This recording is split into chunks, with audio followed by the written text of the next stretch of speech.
All right. So for our little lady, we're going to work a little bit with what I like to call is a positive interrupter. So a lot of times when puppies are doing things we don't necessarily love, we tend to use the word no, or we start yelling, or we get a little bit noisy. And the problem with that is a lot of times we're scaring the puppy, but we're not really teaching them what we would rather have them do.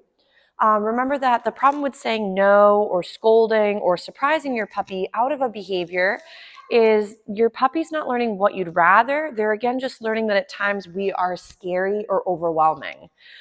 So if we're trying to create a foundation where we can be a trustworthy and helpful sort of pillar of strength to kind of come check in with, I'd highly recommend to not use startling, surprising, or again, getting agitated with your puppy.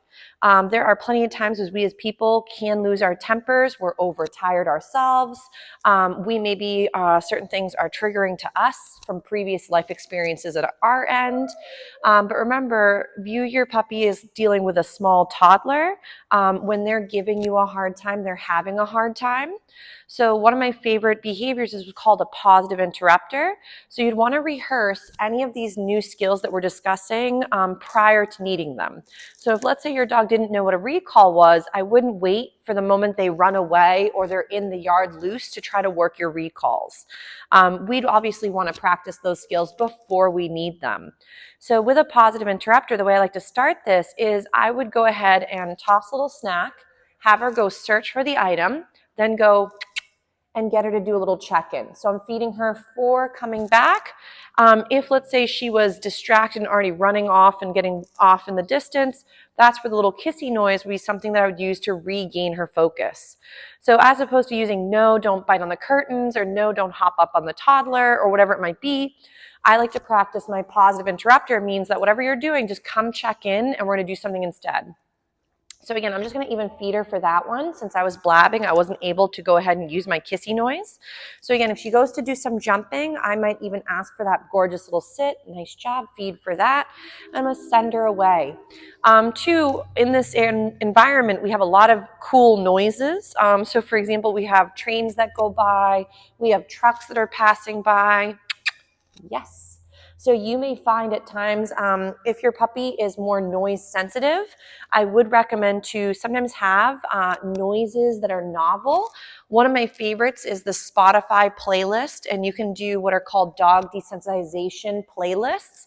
If she is ever nervous about a certain sound, I wouldn't pick that one. Play it at the highest volume, and then get her nervous. So we'd want to pick maybe wind chimes. She doesn't really seem to be flustered by those as an audio, and get her to practice hearing it while doing fun, easy skills. So right now we've been mostly playing the find it exercise, but I'm going to go ahead and send her away to go grab a snack. Yes. And then as Miss B is then checking in, I feed her for that. So the benefit of this is, again, that positive interrupter helps her come back away from a distraction. So this could be your puppy is all of a sudden going and checking out your dish towel. And as opposed to squealing at the puppy and scaring them, yes, you'd start to practice this game of getting distracted and coming back from a distraction can have value and can be comfortable and safe. So again, we get her to get distracted. Yes. And again, I'm marking the moment where she's heading in my direction. If mid-direction change, she started to head my way, but then started getting distracted, I also like to go ahead and go again. Bailey, yes. I might even say her name. You could even tell her what a good girl she is for heading in your direction and make it seem fun to head back towards you. Yes. So again, just a great way to create a bounce back from an environment where things could get a little tricky or overwhelming. So we're going to get that little sit and then yes to feed. I'm going to see if I can rock some of those puppy push-ups from earlier.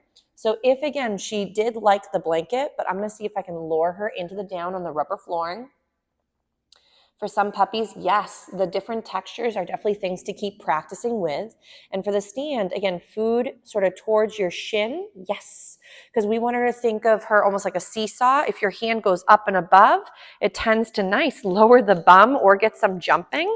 So if you're getting a lot of jumping, remember she could just be eager, a little unsure. She says her harness is a little tickly right now because she's still getting used to wearing her equipment. So if let's say Miss B was unsure how to get into a stand, you're going to lure her towards you. Yes.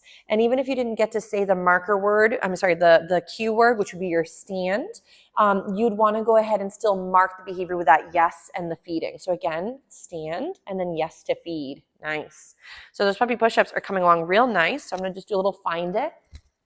So one of my other favorite behaviors is cueing for eye contact. So while your puppy is an eager woman, she says, worst day, let's wrestle instead. I'm going to go right to a little sniffer, bring it up to my eyes, look, and then yes to feed. So this little eye gaze is short and sweet in the beginning.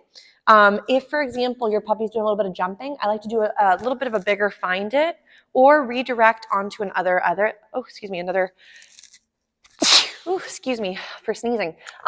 another item.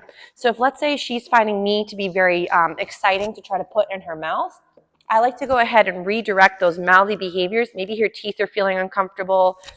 Maybe, for example, she's getting a little tired. She did go in for another little nap a little bit ago, but it wasn't the largest nap. So she might still be feeling a little bit sleepy. So nice. So when she goes and brings the toy near me, as opposed to just grabbing and swiping it, I do like to feed a little find it and then grab the toy.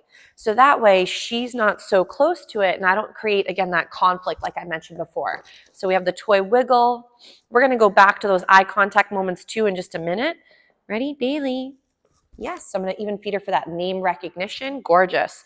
So sometimes you'll start to do a little bit of a couple different skills. You will see, though, that I feed for every behavior or cue that I'm looking for. So if she's a little bit of a wiggly worm, she's getting a little excited, which I'm excited to see some more wild woman. Ready? Go get it. So we want to practice sometimes going from this on-off switch of excitement to settles. Bailey, come. She's thinking about it. She's like, well, hold on. There's some really cool smells. So if there's a moment where you call your puppy and they're a little distracted, I would recommend to go to them. And I know she's kind of almost out of range, and then bring them back to where you kind of wanted them. She might also need to go out for a potty break because, as I mentioned before, anytime after sleeping or having some playtime or doing some basic skills, then also having food or water, your puppy may need a little potty break. So, but back to the eye contact, and then we'll bring her out for a little potty. So let's say my little wild woman's doing some jumping jelly beans. I'm going to, again, feed her for all four on the floor, but I might get her attention. Look. Yes. So in the beginning, the food is helping her eyes meet your eyes up here. Eventually, again, the hand will be empty, and you're going to be feeding right after the fact. Ready, Bales? So I'm going to get her attention right to her little nose and feed her for that lovely name recognition. Bailey. Ready? Come. Yes.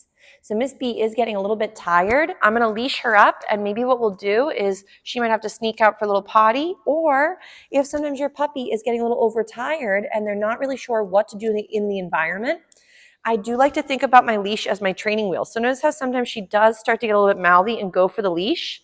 I might go and grab one of my other toys and work a little bit with that take it and drop it behavior instead. But for now, I'm going to see if I can work a few more of these lovely eye contact moments.